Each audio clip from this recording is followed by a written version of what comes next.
Yeah, I mean, isn't that kind of the point I'm making, though? Yeah, like Dianne Feinstein has been in there so long that she's out of touch. That's the kind of problem I'm talking about.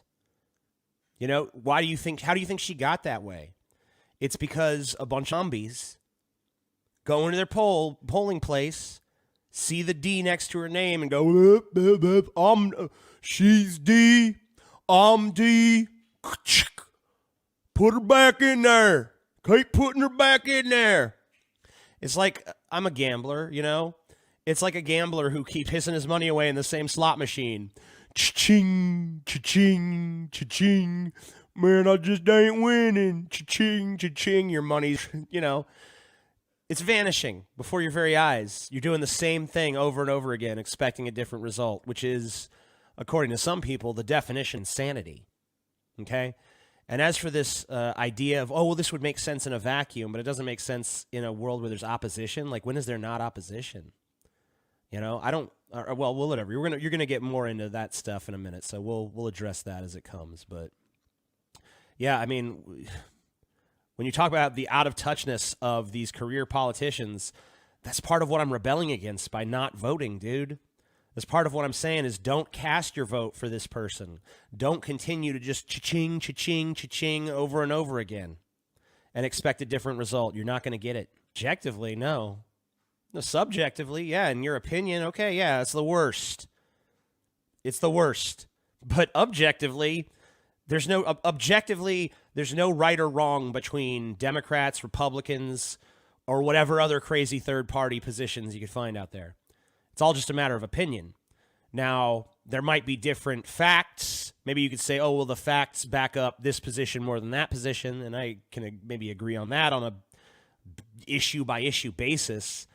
But, there's nothing that says conservative philosophy is objectively better or worse than liberal philosophy. It's just a matter of opinion. It's just a matter of what values you have and how you want to apply them to the society you live in.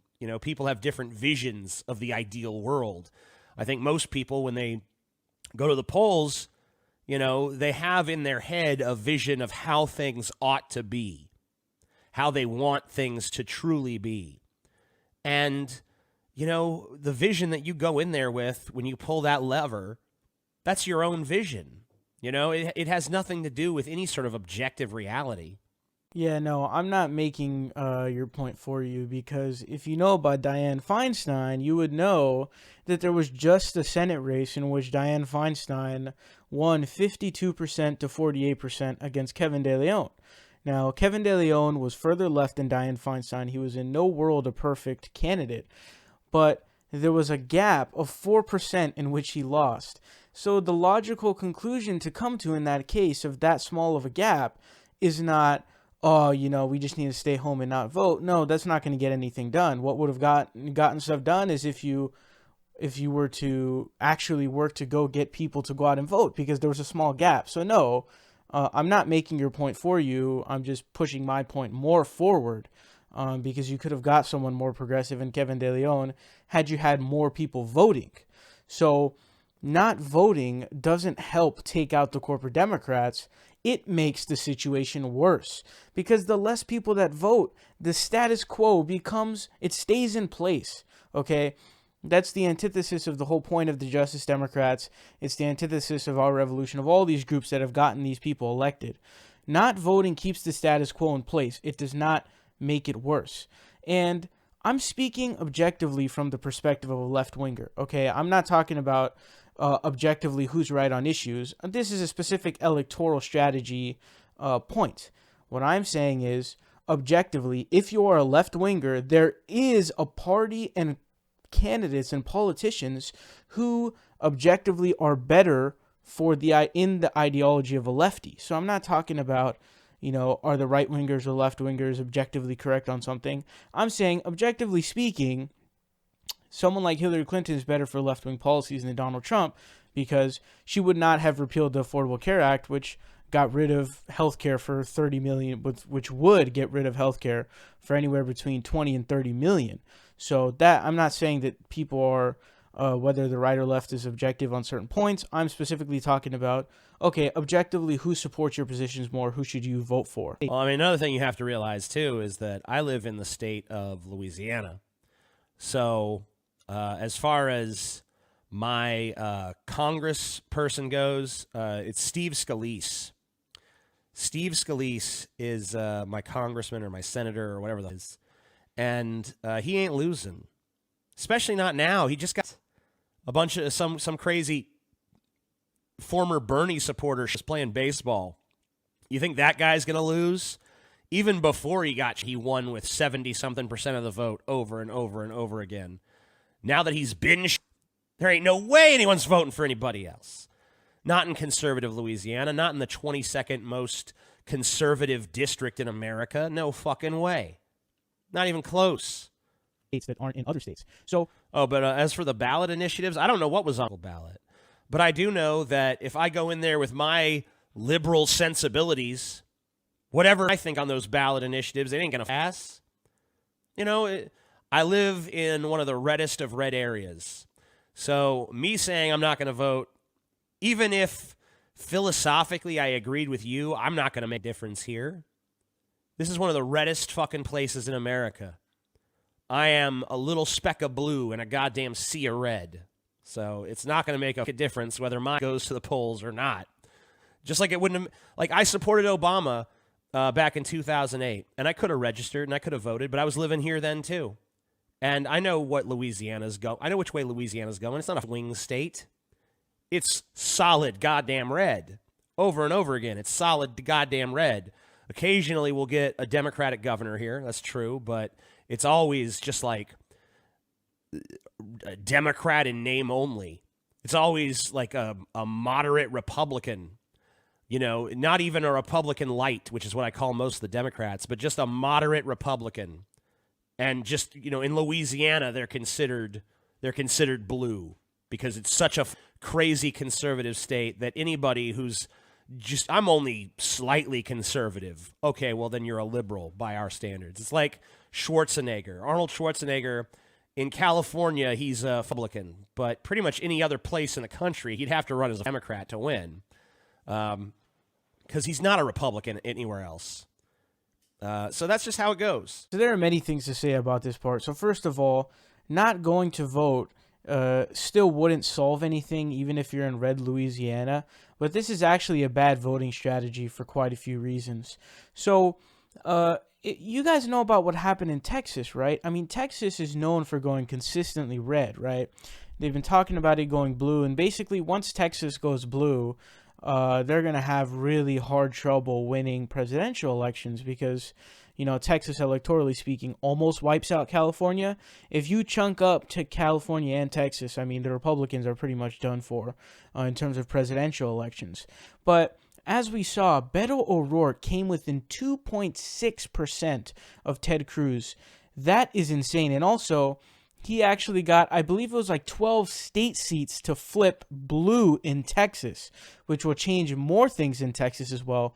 Redistricting, by the way, is a very big thing as well that goes on. And so the more representation there is to make it more fair makes it better.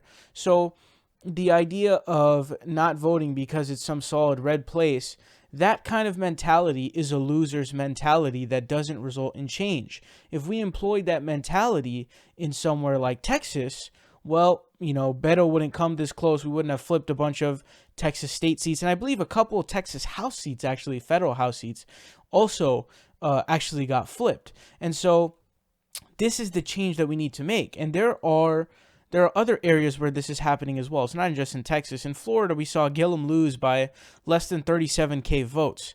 Think about how important voting there is. It's a massive, massive difference. And we're starting to shift things in these very important states and in these very important areas. So the idea of not voting because it's some solid red or blue is a bad idea. That's not going to work. It's not going to help anything. It's not going to fix anything. And it's a loser's mentality that will result in us losing more and not making gains like we saw in Texas. We have very empirical data on this. Beto O'Rourke came within 2.6% in the Senate race. Absolutely huge. Flipped, I believe it was 12 state House seats, and then I believe he flipped a couple House seats also got flipped. Another thing that I find very telling is that he doesn't know what the ballot initiatives are. You should always know, at least roughly speaking, the ballot initiatives in your state that are going on, because those heavily affect you directly, and that is the most direct action that you can take as a person, part of the electorate and a voter. That is the most direct action you can take to make change. And so you should always be at least somewhat aware of, at least basically, of what's going on. And I find that to be really telling, because you don't even know what the ballot initiatives are. That's insane. I can't believe that. The things that directly affect you, you don't even know what's being voted on. That's ridiculous. And also on top of that, we're in a time now where states, honestly, they're going kind of crazy. So if you remember, the Rust Belt fell hard for Trump. That was considered, those 3 states were considered a blue wall. That was literally what was the headlines were, is, Trump, breaking down the blue wall that was going on with Hillary Clinton. So there's also not really 100% way to know about those kinds of things as to which way it's necessarily going to go all the time. And also another point is, he didn't make any clarification. He didn't make any nuance. The only nuance he provided was, I'll vote under these specific circumstances. But TJ, you never stated that, hey, if you're in a swing state, you should vote. But because I'm in Louisiana, I'm not going to vote. You never said that. You never made any nuances. And so you don't have any ground on this, because you didn't make any nuances or clarifications as, okay, I'm in Louisiana, so that's why I don't vote. You didn't say that. You didn't say if you're in a swing state, you should vote. You didn't say that. You just said don't vote at all. So you don't actually have ground on this one. Not going to vote, you might as well vote for someone who agrees with you, even if they're not going to win. Why? It amounts to the same thing. Voting for, like, hey, I'm going to go vote Green Party. What does that do? It doesn't do shit. It amounts to the same thing. The Republican sweeps in no matter what. Now, if you talk about seriously reforming the way we conduct our elections, like if the presidency was decided by a popular vote, hell yeah, in 2008, I'd have been out there pulling the lever for Obama or punching the card or whatever the fuck people do when they vote. I don't know. That's not true. The last time I voted in the Ohio primary for Bernie Sanders. He didn't win. Hillary Clinton won. But that's how I roll. If I see an issue or a thing that I want to go vote for, I go vote for it. If I don't see that, I don't bother. Because why would I waste my fucking time? I got better things to do. Don't you? Don't you have something better to do than go cast a meaningless, symbolic vote for some party that is never going to win and never will win in a million fucking years? So this unfortunately goes to show the lack of knowledge that TJ has about our current electoral system. But I'm making an argument here as to why you should vote third party over not voting at all, because I have a more nuanced opinion outside of that. But right now we're talking about non-voting versus voting for third party. Obviously, voting third party over non-voting is way better. At least you're voting for something. And he says why it won't make a difference. This is obviously false. So let me read you guys this little excerpt from the CNBC article. It says, just 5% of the national vote for the Green Party, Stein-Baraka ticket, can be a true game changer for American politics. It will qualify the Green Party for recognition as an official national party and for federal funding in the 2020 presidential race proportional to the amount of votes received, at least $8 million to $10 million. It would also secure ballot access in a number of states that automatically grant ballot status if the presidential candidate receives anywhere from 1% to 5% of the vote, varying by state. It means the party can leap over the undemocratic barriers to ballot access for independent parties in many states and help us lay the groundwork for a truly competitive challenge to the two-party system and the corporate rule it perpetuates. So I get into a lot of disagreements with third-party people who want to just completely abandon the Democratic Party people. I'm now advocating for their position because now in question is whether you should just not vote or vote for a third party. It's definitely better to vote for a third party than vote for no one, especially if we are to assume, right? If we are to assume that you want to take down the status quo, you want to take down the fact that, despite massive majorities supporting Medicare for all, you have made the decision that despite that, the Democratic politicians simply don't represent that, your logical response at least should be, instead of not voting, I'm going to vote for a Green Party candidate or a third party candidate that more accurately represents my positions, like Jill Stein did. But you're not even doing that. And so you pose the question of, what difference does it make? If the Green Party gets to 5%, some of the things that we talk about, where we talk about the institutional biases against against third parties, you could at least help somewhat change that. So they'd get matching federal funds of millions of dollars. They would automatically get ballot access in a bunch of states in which they don't have them right now, to where they're not even on the ballot. And you would make them an actual fortified national party, legitimately national party. And so the fact that you don't know this is also another sign, just like you not knowing the ballot initiatives in your own damn state is a bad sign for not knowing just simply how electoral politics in the United States works. Your vote towards a third party is definitely big. Same reason why, Kyle Kulinski voted for Jill Stein while he was in New York over Hillary Clinton, because it does actually help. So in the context of someone non-voting, yes, voting over non-voting is most definitely much, much preferable, hands down. And politically, I'm interested in politics to some extent. As for local politics, you got to get out there and vote on the ballot initiatives, because change comes from the bottom up, not the top down. I've never gotten into that. I've never had that profound sense of civic duty or pride. So what I'm supposed to do it on the basis not of my own sensibilities, but of yours?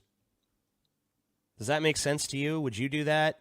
It's like me coming to you when you're going to Baskin Robbins or something, and me being like, you got to get 1 scoop of chocolate and you got to get 1 scoop of mint chocolate chip in a waffle cone, because that's what I like to get. And you're like, no, I don't want any ice cream. It's like, what do you mean you don't want any fucking ice cream? It's your civic duty to eat this fucking ice cream. No, it's not. It's just not. And okay, maybe it's a bad analogy because, politics is important. Ice cream isn't. I feel the opposite. If someone's like, hey, man, you want some politics or you want some ice cream? Guess what my fat ass is choosing? I think you know. Again, this idea that ballot initiatives don't matter is the most hilarious thing I've ever heard in my entire life. Ballot initiatives are literally the most direct action you can take in democracy. It's the closest you can get to direct democracy that's not representational, but you're straight up direct. You're literally voting on the issues. Your vote counts for the issue. Ballot initiatives are very, very important, okay? Massively important. That's why pot is legal in a bunch of states, is because of ballot initiatives. So that's just dumb. And also, I'm rejecting the idea that voting doesn't matter. I think that it does matter. And I hate analogies. I've always hated analogies. And I know he already knows. I feel like he knows that the ice cream analogy is bad. But the ice cream analogy doesn't hold all of the components that is required by this. It would require having a set ideals, and you want something else that doesn't stand by those ideals. And then there's a whole another side that, wins, which obviously is not encapsulated by ice cream. It just simply isn't. So don't make bad analogies. But no, your vote does matter, especially on ballot. I can't believe someone's making an argument that ballot initiatives, literal direct democracy, is unimportant. And like, what is that for the Democratic candidate? Right. And let's say you voted for, Jill Stein or whoever. Like, at least you still voted. Don't not vote. Apolitical behavior is the worst. At least you still voted. Why? Why does that matter? Why does it matter if you go? What is the material difference in outcome between going to the poll and casting a vote for Jill Stein and just not going to the poll? Jill Stein has exactly a 0% chance of winning whether you vote for her or not. And if there was ever a time in American history where people should have said, hey, maybe it's time to seriously consider voting third party, it was in that last election, right? Because we had 2 of the worst fucking candidates we've ever seen on the national stage against one another. We had an evil fucking criminal scumbag bitch from hell named Hillary Clinton, a fucking warmonger, a piece of shit. And we had Donald Trump, a big orange fucking buffoon. And so the choice was, and they were both hugely unpopular. Somehow they both made it through their primary process and got the nominations of their party, but they were both massively, hideously unpopular with the American people. And that was the choice we were told we had to make. And so it became a battle between Trump and Clinton to try to, it wasn't even about trying to convince America that either one of them was good. It was just about trying to convince America the other one was worse. And America made its choice. And you know what? It was a meaningless choice. It was a meaningless choice. We're going to get to that later. Behavior. Again, if you're able to get to that 5% threshold, as I just stated, the party would get $8 to $10 million. It would get it would be recognized as a national party, and on top of that, it would gain ballot access in states in which it doesn't have ballot access. So I've already explained what the difference is between that, and also there's also a difference between not voting and voting, because you get to vote on, as I already explained, a trillion other things than just for the president of the United States. One of the elections is not even an election for the president. So ballot initiatives, local government, state government, etc., etc. To not vote, you have the ability to vote. So why not give that vote to the Green Party instead? I would prefer you giving the vote to the Green Party than not voting at all, because then at least Why? you're exercising your right to vote, but also, I mean, you're at least helping. Exercising my right to vote. What about my right not to vote? What about my right to say, I don't believe in this? What about my right to say, this is bullshit, this is subterfuge, this is a distraction, this is meaningless, this is pointless, this country was bought and sold a long fucking time ago, the fucking game is over, the fucking jury is rigged, fuck this, I'm not going to participate. Unless someone gives me some compelling reason to actually participate, unless a candidate actually has a legitimate chance of doing something interesting, or a ballot initiative is super important to me and my life, why should I go to the fucking polls? Why should I cast a fucking vote? Just to say I did? Just for the sheer joy of it? Just to exercise my right? I mean, I got a lot of rights that I don't feel the need to exercise. Also, I don't feel the need to exercise, period. But, you know, like, I have the right to fucking tattoo cunt biscuit to my fucking forehead. No one would deny my right to do that. You don't see me doing it. Although, now that I'm thinking about it, that could be pretty cool. What do you think, Chels? Cunt biscuit right across my forehead? Yeah? You like it? Would that turn you on? Okay. Well, that you might see that tattoo. But yeah, I mean, like, just because I have a right doesn't mean I have to exercise it. I can also have the right not to do it. It's just like the Constitution says, oh, you have the right to practice your religion. Well, I also have the right to say, no, I don't have any religion. I don't want to practice any of them. I have a right to no religion. It's kind of implied. When you say you have the right to any religion, that also means you have the right to no religion. When you say you have the right to vote, that means I also have the right to not vote. Voting is a very important right of yours to exercise. For, a lot of people don't have the right to vote in other places. In the United States, there are literally hundreds of thousands of people who are probably millions actually, like over 1 million people, who are not able to vote due to voter suppression that is used by the Republican Party and conservatives to attempt to silence the vote. So you should want to exercise your right to vote, because it's really important and it brings upon change. You do have the right not to vote. That is true. But what I'm saying is you should exercise it, not that you don't have it. And I think that your right not to vote is absolutely there. But again, it doesn't make any change. You're not participating in voicing your opinion actively. You're sort of just sitting out, when that is clearly the wrong way to go about it. The idea of not voting, period, is just dumb. It's stupid. It's ineffective. It is counterproductive, and it just doesn't do anything. It's a really, really bad idea. And Why? Generally speaking, having and promoting apolitical behavior does not benefit us in any way. And you know that, TJ. You know that. There's no way. No, I don't. You could argue that. I don't argue that. I mean, well, I don't see that. I don't believe that. I mean, it seems to me like you're saying I should vote for the sake of voting, and you're not providing any sort of rationale for why I should do it. Now, I know you're about to provide some rationale, so I'm not going to harp on that too much, but I fundamentally disagree with that notion. I fundamentally disagree that there is this vast chasm of difference between the two. So, but I'm going to let you explain what you think the difference is, and then I'll explain to you why you're wrong. It's not a miracle. Listen, Donald Trump pretty much has effectively He got rid of the individual mandate. There's no way Obamacare, or the ACA, if you want to call it that, is going to be feasible without the individual mandate in place. So effectively, it's destroyed. It's just a ticking time bomb. Instead of killing it with one fell swoop, he basically injected it with a slow-acting poison. So ACA is dead. And you know what? ACA was dead on arrival because Obama, long before Trump came and gutted it and took away the one thing that made it make sense, Obama took away the thing that really made it make sense, which was a public option.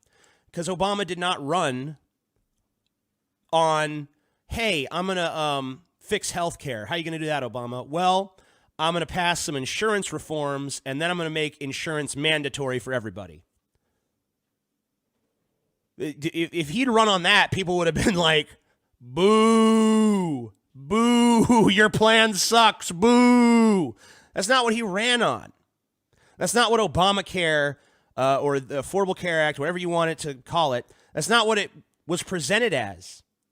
It was presented as, yeah, there's going to be some insurance reforms, there's going to be an insurance mandate, and if you can't afford that insurance, there's also going to be a public option. Or if you don't want that insurance, there's going to be a public option. There's going to be a way for you to get the government to pay for it. The government's going to pay for your health care. We're effectively going to have one foot in the universal health care ocean, pond, whatever body of water you want to liken it to. You know, and we're going to fucking have a government that can negotiate drug prices and all that stuff because it's going to be single payer. It's going to be a single payer system. And single payer fucking went out the window. Single payer went out the fucking window the second there was any sort of Republican pressure, despite the fact that the House was blue, despite the fact that the Senate was blue, despite the fact that the presidency was blue. He caved in. It was his first big legislative battle, and we saw what kind of guy he was. He caved in, and single payer was just off the fucking table. I feel like I said the wrong thing earlier. I think I was trying to say single payer this whole time. I feel like I said something else before, so just ignore that. Single payer, the second Obama cut single payer, he took it off the table, I immediately fucking said, fuck this guy. That was the moment when I said, fuck Obama, he's a piece of shit, just like all the rest. It wasn't the first warning sign. The first warning sign was when he filled his fucking cabinet with establishment hacks and lobbyists and shit. Because, you know, on the campaign trail, it was like, no lobbyists, no fucking establishment. This is change. This is new. This is not politics as usual. And then the second he got in office, it was, hey, actually, it is politics as usual. Sound familiar? Kind of the same thing Trump did, right? Drain the swamp, drain the swamp. Oh, I'm going to fill my fucking administration with lobbyists and establishment hacks. Oops. Sorry. Bait and switch, America. Obama did the same thing. But, you know, even then I'm like, okay, well, he filled his cabinet with all those people, but that doesn't really matter because he's still going to pursue a very progressive agenda. And then he didn't. The second that he came under fire, it was like, no, we're not going to fight for single payer. We're just going to get rid of that, and we're just going to have an insurance mandate, and we're just going to fucking have some insurance reforms. And that's not what we were promised. That's all the ACA is. The ACA took us from an F- healthcare system to an F+ healthcare system. And you know what? I'm not going to shed any tears if the ACA goes away. Will some people lose their insurance? Yes, they will. That's sad. I feel bad for them. But you know what? It's going to collapse anyway. At this point, it's already defeated. As we already said, it's already been poisoned. It's not going to last. The insurance premiums are going to get way out of fucking hand because without the individual mandate, there's no way of doing cost control, and it's already more expensive than anyone thought it would be. And by the way, healthcare in this country still sucks. It's still a pile of shit. You know, I pay so much for healthcare because I don't get healthcare through an employer or something. You know, I have to buy my healthcare on the fucking open market, and I have some expensive ass healthcare bill that I have to pay every single fucking month for healthcare that is shit. It's shit. It's dog shit. It's wretched. It's horrible. I wish I didn't even have to fucking buy it. It's so fucking useless to me. You know? Practically no doctor that I can fucking see. There's like a fucking tiny little sliver of a fraction of a percent of doctors that I can actually see. Takes forever. It's not that much cheaper. It's just horrible. Healthcare in this country still sucks. So telling me that it's going to go back down from an F plus to an F minus again, I don't care, because I don't have any great love for the ACA. I just don't. I don't really care about it. If we were talking about some awesome golden healthcare system that everybody loved, and it was like you could see any doctor, and it was just, you didn't have to pay shit, and it was free, and it was awesome, and it was like, you know, like the rest of the fucking civilized world, and Trump was threatening to take that away, then I'd be serious. Oh no. Oh shit. But ACA, I'm gonna get up in arms because he's gonna do some damage to that. I don't care. I just don't. And yeah, maybe it's a little callous, because you're right. It has at least accomplished the goal of getting more people insured, and some of the reforms to the private insurance industry are good. But if you look at the long game, it's not that great. It's kind of a piece of shit. You know? It's more than kind of a piece of shit. It is a piece of shit. And what would you expect? What would you really expect from it? After all, it was a plan championed initially in Massachusetts by Mitt Romney. It was a plan formulated by the ultra-conservative Heritage Foundation. Because back in, like 94, when Hillary Clinton was going around this country championing universal health care, the Republicans tried to come up with their own alternative plan, and the alternative plan they came up with is essentially what ended up becoming Obamacare. It was from the think tank, the Heritage Foundation. And like all conservative plans, it sucks. I'm supposed to mourn that? I'm supposed to mourn a plan that was cooked up by the Heritage Foundation that doesn't have good results? That the only thing it really does good is it has some good, like I said, it has some good reforms of the health insurance industry, the private health insurance industry. But you know what I want? You know the reform? Out of that, the Paris Climate. No, Hillary Clinton, of course, she wouldn't have backed out of the Iran. Well, you know what? She might have backed out of the Iran deal, because she actually didn't support the Iran deal. When she was part of the Obama administration, she was one of the major voices against the Iran deal. So maybe she would try to find a way out of it. I don't know. Maybe not. You can't really predict. We don't have a crystal ball where we can look into the alternate reality where Hillary's president and see what she would do. But you're probably right. I think she probably would have kept the Iran deal intact. But I mean, I don't personally think Trump should have pulled out of the Iran deal, but is it really that big of a deal that he did? I don't think so. I don't really give a fuck about Iran. Iran's a backwards shithole country full of superstitious idiots who throw fucking beekeeper suits over their women because they think that if a woman showed a square inch of flesh, all the men in the country would go rape crazy. So what TJ is trying to do here is he's trying to underscore the significance and the importance of the Affordable Care Act, also known as Obamacare. And what he's trying to do is he's trying to minimize the progress made under the ACA, because providing the actual stuff is sort of undermining his argument. And what doesn't make sense is, even through all of what he's saying, there's no logical jump to, okay, let's not vote and let's let the Republicans keep winning and have them just continuously pull back all of the progress we've made. There is no logical way to come to that conclusion. And he heavily underscores what the Obamacare actually did. He says it went from an F minus to an F plus. No, dude, we did get 20 to 30 million people health insurance. And this guy, he says it's 10% of the population. Dude, that's a huge chunk. And I believe that was an argument made by Ayn Rand as to why, screw people who are disabled and who are unable to, basically on welfare. But anyways, the point here being is that 20 to 30 million Americans not having health insurance, if you don't think that that's huge, I don't know what is. We're simply not on the same page here, because that puts 20 to 30 million lives in danger. We know that tens of thousands of people, it's around 30 to 40,000 people who die every year because they don't have access to basic health insurance. If that's not something you are adamant about protecting, we're not on the same page. I don't know what you're thinking, and your spectrum is just totally off, at least in my opinion. And so the thing I forgot to mention also in the previous response that I did, it wasn't just that it got 20 to 30 million people. It totally shifted the way it works. So people who had quote unquote pre-existing conditions, they were able to be discriminated against by health insurance companies, because for these health insurance companies, it's not in their ideal for their business model to have to insure people who we know have a past of health problems. And so what they would also do is you would go in, the health insurance would pay for whatever surgery you got or whatever care you got, and then they just dig up something super mild and random, and then they just call it a pre-existing condition, and all of a sudden now you have to foot the bill.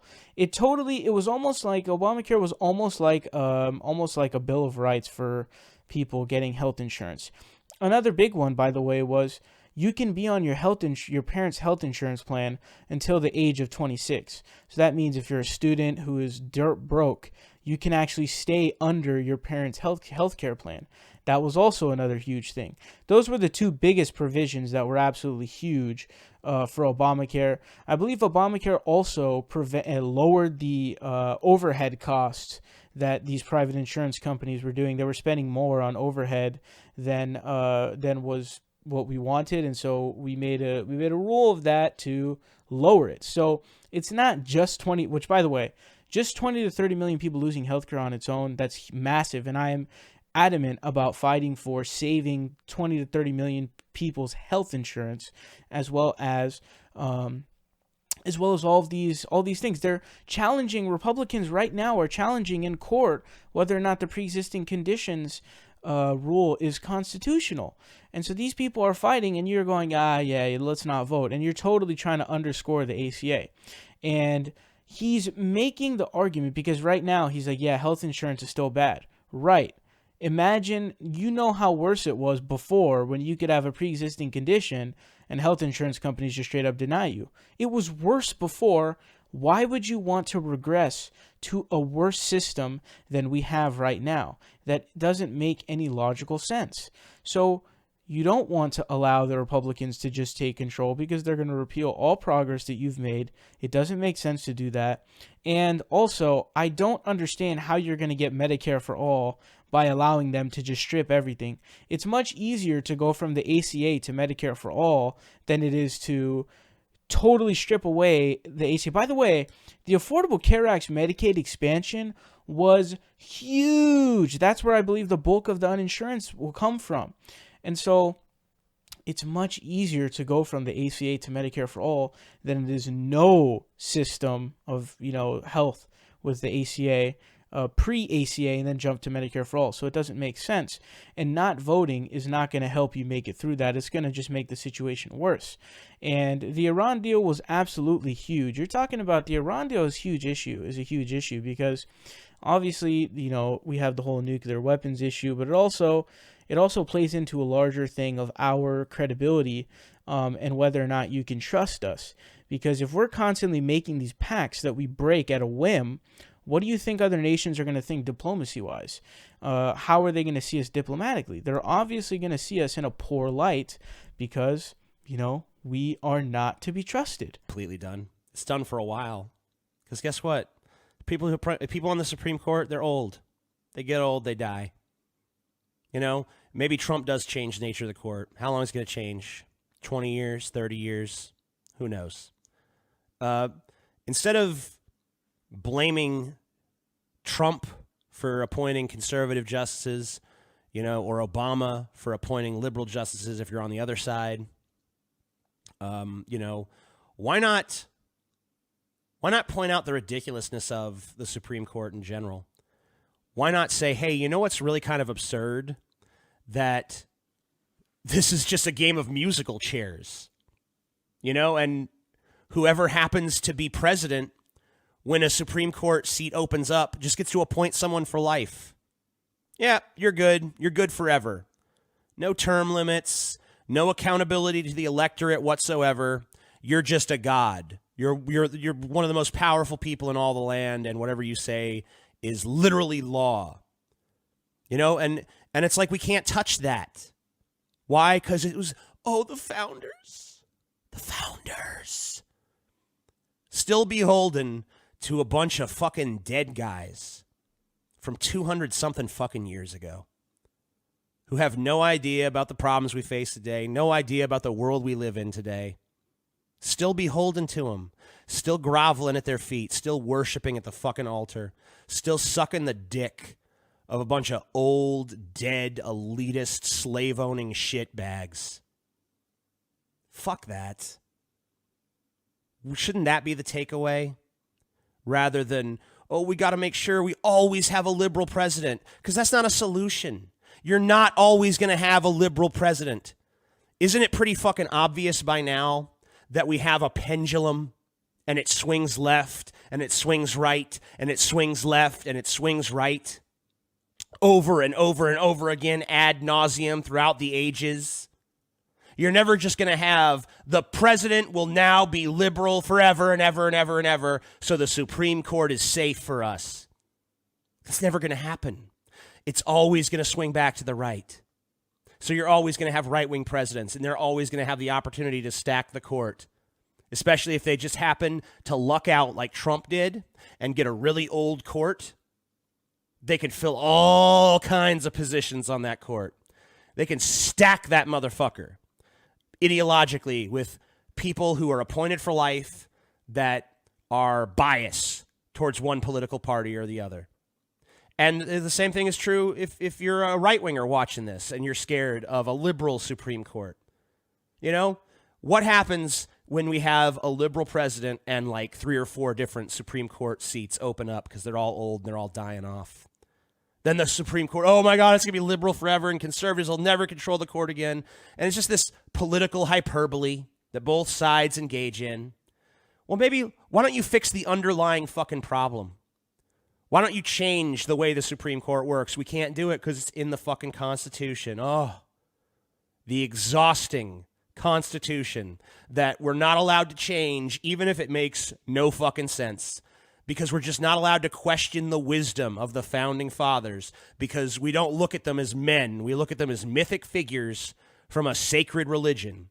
And their words are immutable forever and ever, and no one can ever change them unless like 1,000,000,000% of the country agrees. Well, that's stupid. Why don't you fix that problem? I know, because it's unfixable, because it's just, you can't touch it. But that kind of just plays the larger point I'm talking about here. The real problems with this country, they can't really be fixed by the electorate because there's systemic issues that have to be addressed. Now, there's some things you could do, like get money out of politics. That'd be something, you know. Kick all the lobbyists out, actually drain the fucking swamp. That would have a positive effect. But we're not going to do that. All of the things that we really need to do to fix things, we're not going to do. So by your I mean, look, first of all, you can't predict how anyone's going to vote. All right? Because, yeah, a lot of times someone gets appointed to the court and it's like, yeah, this guy is on our team. There have been tons of times where conservatives get nominated to the court and they don't actually rule as conservative as you might think. Because you know why? They don't have to play those political games anymore. They don't have to please anybody anymore. You know why? Because they're on the Supreme Court and they're appointed for life.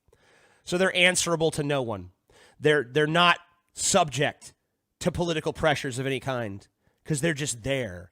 Unless they do something really scandalous and horrible, they're just there forever. So they don't have to answer to anybody. They don't have to have party loyalty anymore. And I'm not saying that's always the case, but a lot of times it is. And you know what? If we get Bernie Sanders in office, that's a mandate from the people. Hey, we want Medicare for all. If we get Medicare for all, the people vote for it, Bernie votes for it, it passes the House, it passes the Senate, Bernie signs it into fucking law, someone challenges it, it goes to the Supreme Court. Maybe they rule against it. Maybe they say, you know what, this is unconstitutional, it's bullshit, we're getting rid of it. Maybe that'll happen. Maybe that is a path to losing it. But I have a few points on that. First of all, that's by no means guaranteed, no matter how many conservatives you stack on the court. Because a lot of these people, they don't want to be on the wrong side of history. if they see there's truly momentum behind an idea, and that's what the people want, and that's what's been passed into law, a lot of times they don't really want to fucking say, hey, let's be the people who kill this for all time and be remembered forever as the assholes that killed the thing the people wanted. Because you know what? If they're responsive to anything, it's more than political pressure. It's the pressure of having a fucking legacy. Having a legacy that they can be proud of, a legacy that history will look back fondly on. So if they think, hey, yeah, we could be the court that strikes down this super popular thing that everyone wants, but if we do that, we're going to kind of look like assholes. Not just now, but forevermore. So a lot of times that's going to prevent them from doing it. But let's say that doesn't work. Let's say they do strike it down. I like how TJ just totally just nonchalantly says 20 to 30 years as if 2 to 3 decades is just, it is what it is, 2 to 3 decades, whatever. Dude, that's massive. Are you joking? I can't even believe I just saw this man underscore 2 to 3 decades of a near Lochner era court that we're looking at going into, where it's going to be just these crazy, insane Supreme Court justices on it. That is totally illogical. 20 to 30 years is massive, especially considering, A, the rise of real progressives in Congress, as we see with AOC and the Justice Democrats and Our Revolution and Brand New Congress and DSA, and the very high prospect of Bernie Sanders becoming president in 2020. That is an awesome combo right there, and it's a total reality to happen. And so the idea of, well, the Supreme Court, screw it, 20, 30 years, whatever, it is what it is. No, dude, that's massive, because as I explained previously, if we put Medicare for All into law, what is the Supreme Court going to do when they've got a bunch of conservatives on the court? They're going to shut it down. It's very, very obvious. And what he sort of goes to now is saying, well, I don't care about the Supreme Court. We just need to change the rules. Yeah, but this is my problem with people who make this argument, because not just TJ making this argument. A lot of people, even especially on the left now, are trying to make the argument of we need term limits, we need blah, blah. I'm against all of those fundamentally, because here's why. We put in term limits. What happens when the Republicans gain control? What are they going to do? They're just going to change the rules in their favor. So this just becomes a political football. So what's the point? Nothing. You don't get anything. You don't get anything done. And on top of that, historically, it's going to be looked horrible, because, as you guys know, one of FDR's black marks on his presidency was the Japanese internment and the court packing. It's not going to look good in history. But most importantly, forget even that. You're talking about having to make this new political football where it just goes, we're going to change the rules in favor of us. We're going to change the rules in favor of us. We're going to change the rules in favor of us. It's not going to actually, do anything. And no, this isn't political hyperbole. This is serious stuff. The Supreme Court isn't a joke. They almost shut down Obamacare. There was one swing vote that saved it. If it was a more conservative court, do you know what they would have done with Obamacare? They would have dismantled it. They would have said that, the individual mandate is unconstitutional because it's not within the power of the federal government to do so. That's what they would have said. And then he's what he's trying to say is, Neil Gorsuch, Alito and Brett Kavanaugh and Clarence Thomas, you don't know if they're going to vote against Medicare for All. Yeah, TJ, we do. They're going to vote against Medicare for All, buddy. I don't know what you're talking about. There's no earth, no universe in which these hardline conservatives, Neil Gorsuch, who's so adamant in his political ideology that he's opposed even Donald Trump, Brett Kavanaugh, who sides with Donald Trump on everything, which Donald Trump doesn't support Medicare for All. You've got Clarence Thomas, who doesn't even ask any damn questions. He already has his mind made up, and that's it. And you've obviously got Alito. We know they're going to vote against something like Medicare for All. They're going to vote down these democratic things, these left-wing things. And so the idea that a hyper-conservative court wouldn't actually do anything is probably the most laughable thing I've ever heard in my entire life.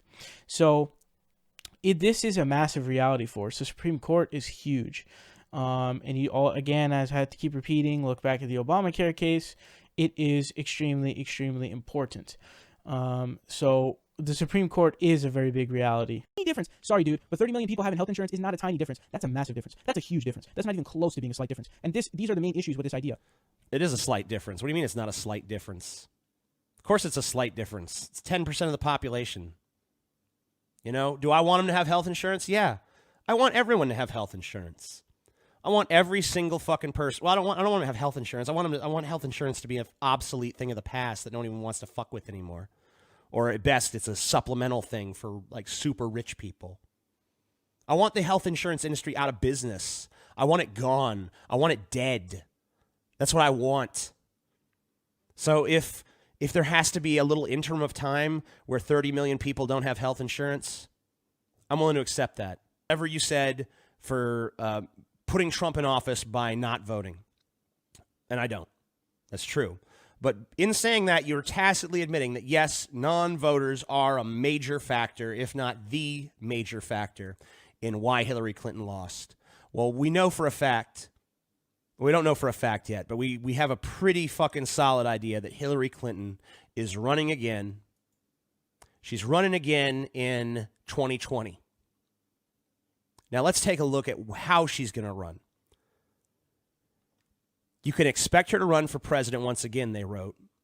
Maybe not at first when the legions of Senate Democrats make their announcement, but definitely by the time the primary is in full swing. Miss Clinton would reinvent herself as a liberal firebrand to easily capture the Democratic nomination. She will emerge as an unstoppable force to undo Mr. Trump running the Me Too movement, universal health care, and gun control. Sounds to me like Hillary Clinton feels that she has to run to the left of where she did last time to win. Why would she do that? Because she realizes that she didn't get enough people out to vote last time. And the way she thinks that she has to get those people out to vote this time that didn't vote for her last time is to reinvent herself as a liberal firebrand. So in direct response to motherfuckers like me staying at home. No, TJ, that's not objective facts or evidence in even the slightest, and I can't believe you actually presented it like that. That's not that's not what Hillary Clinton said about herself. That's what a former aide of hers said, what a former staffer said. Okay, we don't know if she's going to run. It's entirely possible, and I think this is the most likely scenario, is that a staffer's trying to grab headlines. They have, so whatever reason they want, obvious reasons, want to be in the news. And so they're trying to put up this, Hillary's going to run and then give all these blank details. How does the staffer know that? The staffer doesn't know that. They're just saying stuff. So that's not objective facts. That would be objective facts in a situation in which Hillary Clinton came out, announced her presidency, announced her candidacy, and said, I'm going to support Medicare for all, I'm going to support blank. She hasn't done that. She hasn't done that. And also, the other thing would be, do you really think Hillary Clinton's going to deliver on that? This is just a totally moot point. I can't believe you made this, because this point is so dumb. She didn't say this. This isn't a fact. This is some staffer saying some shit about Hillary Clinton, which she hasn't said herself. And also, we all know we can't trust Hillary Clinton. Even if she runs on Medicare for all, you really believe she's going to put Medicare for all? Yeah, right. Yeah, right. And the main point being here, this isn't an objective fact. This isn't Hillary Clinton saying something. This is a former staffer saying something. We hear stuff from staffers all the damn time. There were other staffers who said she wasn't going to run. There were multiple ones. There was more than one that said that she was not going to run. So there are more staffers that say she's not going to run than she will. And staffers can say whatever the hell they want. It's, the campaign is over. So that's not objective fact, even in the slightest.